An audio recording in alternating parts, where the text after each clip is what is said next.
Alrighty, guys. Hello and welcome back.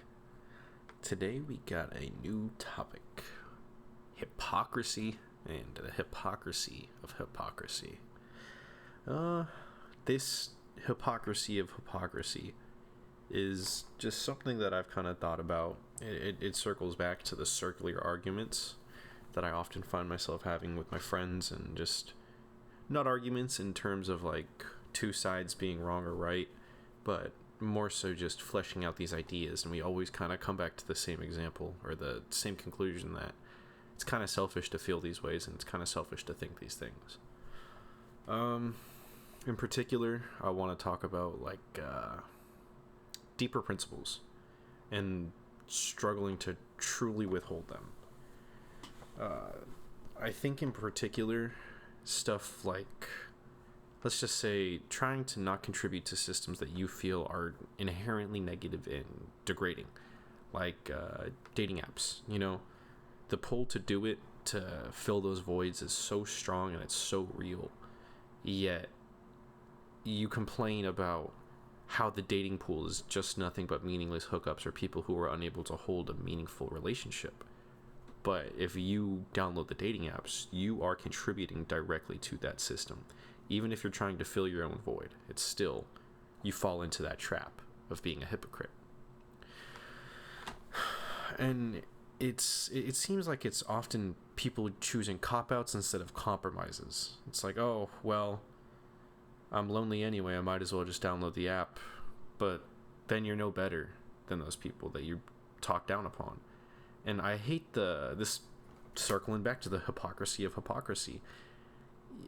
We use often to compare ourselves better than, worse than, the bar. We set these standards and we set up these ideas in order to have something to compare to and something to grow from or something to look down on to make us feel better. And I think that is hypocritical, because there's always something that somebody could point at you and be like, yeah, well, you think that this is dumb. Well, look at you, buddy. You're doing something like smoking cigarettes, smoking pot, jerking off all day, spending hours and hours on video games. You can't drive for shit.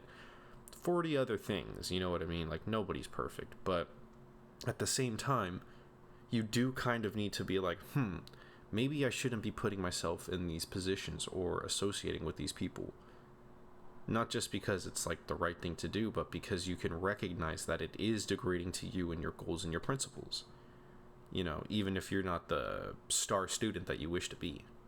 It's hard to find that balance of being like, I don't want to be like that person, but also like, that person is no better than me. I just don't like or agree with the decisions they've made or the things that they feel or think. You know? One place I personally struggle with that is my mom. I love my mom. I love her to death, and she says that I am constantly she says that I am her world, and that means a lot to me, and it feels good to hear that. But there's times we'll be having discussions, conversations, whatever, and it's just she gets under my skin in a way that nobody else does, and I find myself losing my patience with her often, and I feel bad for that, because she sees me as this baby, this pure little soul, and I can't help but argue with her over small things, minute things, things that just truly don't matter. And I have to constantly catch myself and remind myself that this is the woman that birthed me, and this is the woman that will love me forever, eternally, no matter what.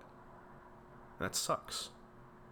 But I appreciate my own ability to recognize that and make the effort to tone it down and be kinder to her and be softer to her, because she is my mother and she loves me so much.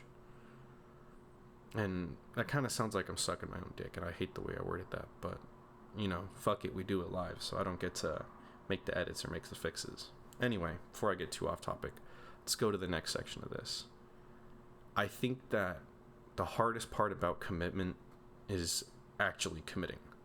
And I know that sounds strange, but commitment isn't an actual commitment until it's tested, until it's, I don't want to say earned, but until you go through an experience where you actually have to stand and defend it, or stand behind it, or you use it as a way to justify your actions or your thoughts.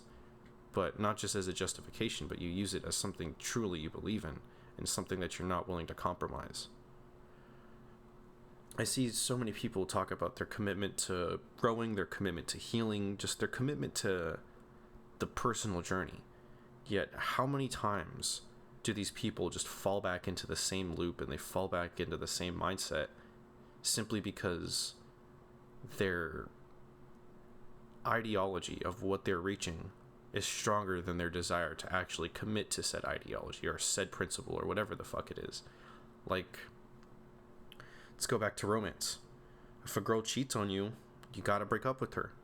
If you keep circling back around to it, you keep opening yourself up to that hurt, and realistically, you spend more energy trying to recover yourself than actually growing or living or surviving.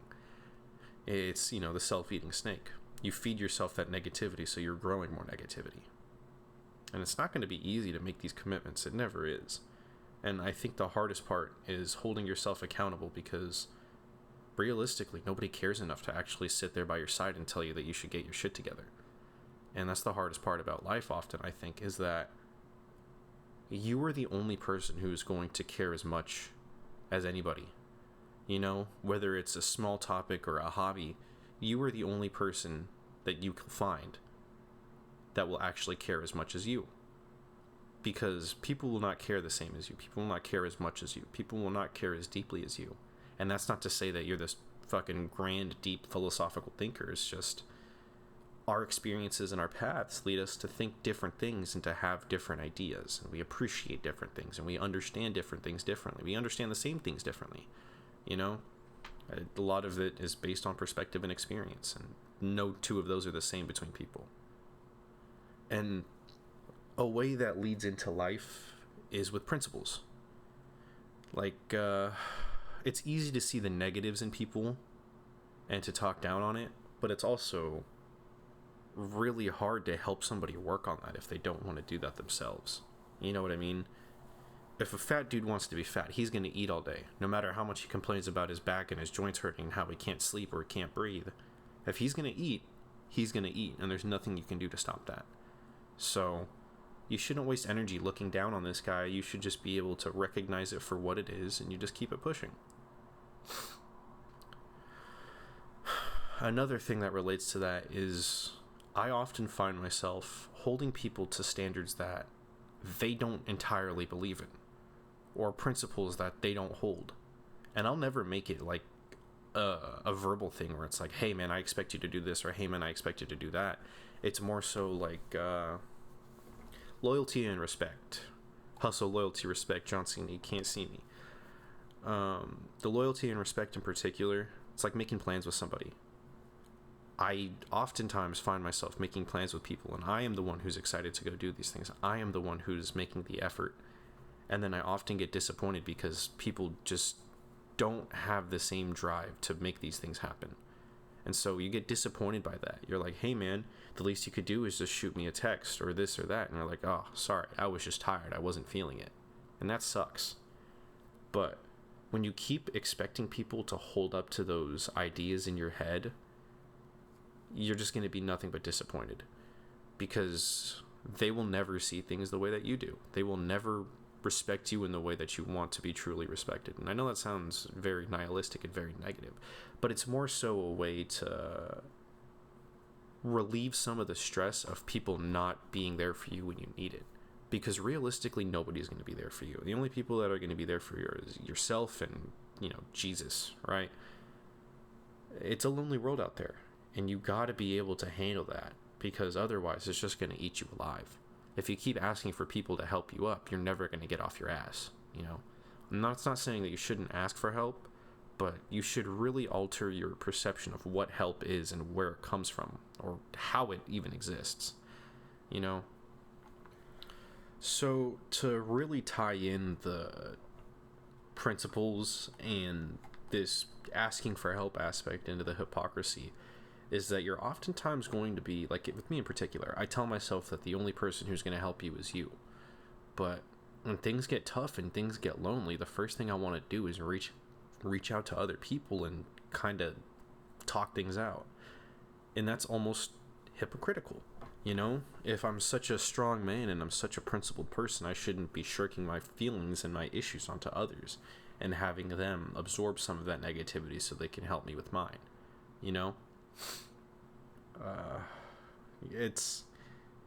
I'm struggling to really find the balance in these finer details in life.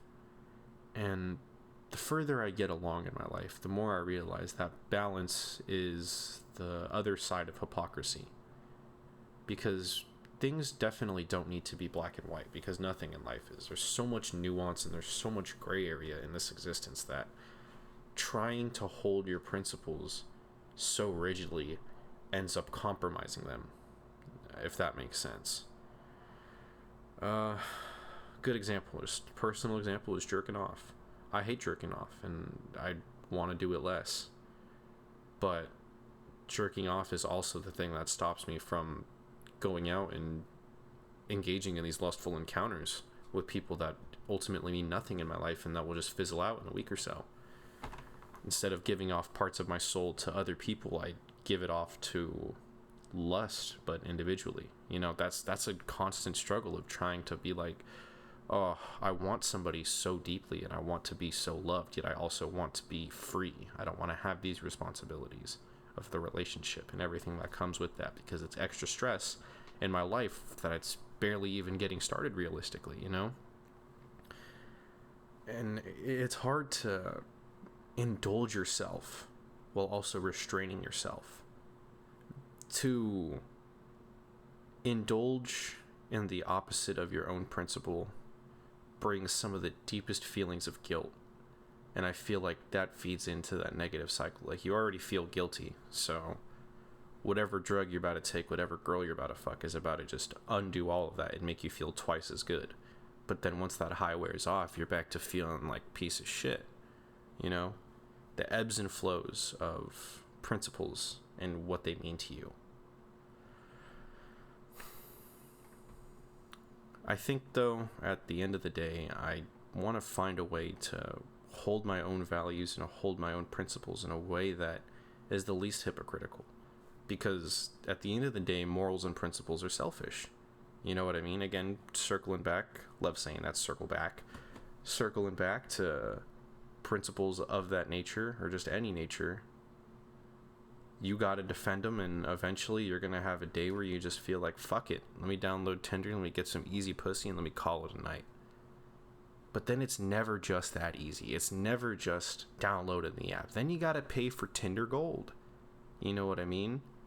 But there's moments where you'll be like, fuck it, let's do this. But then you jerk off and you're like, man, as much as I hate jerking off, I just jerked off and now I no longer want to pay $20 a week to get some easy pussy. You know? So, hypocrisy, man. We're all fucking hypocrites. And if you say otherwise, you're even worse, I guess. I don't know. This definitely turned into a ramble at the very end, but this is just one of those topics where it short circuits my brain in a way that I can't even put into words, and I hope that you guys are able to extract some sort of something from this, because Lord knows it's just becoming word vomit, and I appreciate you listening this far if you did. Next episode we'll talk about something hopefully a little bit more structured, but you know, it's only my second video, so please guys, give me some grace here and give me some tips. Share it with your friends, throw this on in the background while you're playing video games, or you know, I hope this scratches that old commentary itch, because that's what I'm going for. And if not, that's okay. You could also go fuck yourself. Thank you for watching.